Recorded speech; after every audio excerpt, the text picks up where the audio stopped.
Tinutukan ngayon ng kapulisan ang kaso ng Chop Chop Lady na residente ng Mandaue City, Cebu.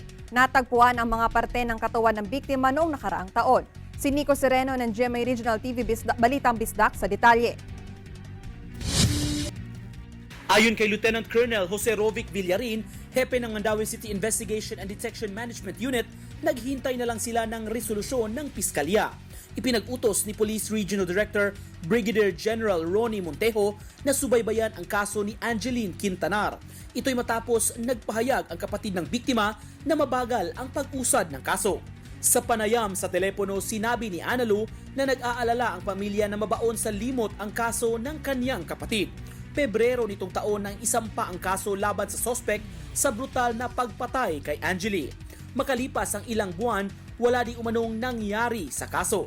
Natukoy ang identity ng biktima matapos magtugma ang dental records ni Angeli sa natagpuang ulo na may ngipin. Station 2 NTPO.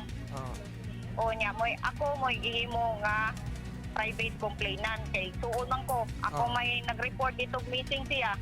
Then nahimo to siya nga kada suspect. Then the latest update na file na nato ang kaso na nakaroon sa Fiscal's Office.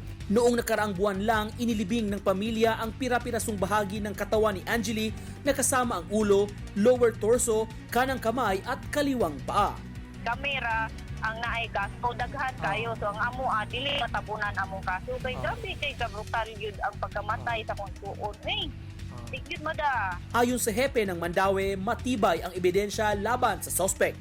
Hindi muna pinangalanan ni Villarin ang sospek habang hindi pa naipapalabas ang arrest warrant. Ang ato agi pasaka, atong gisuporta, gihapin, but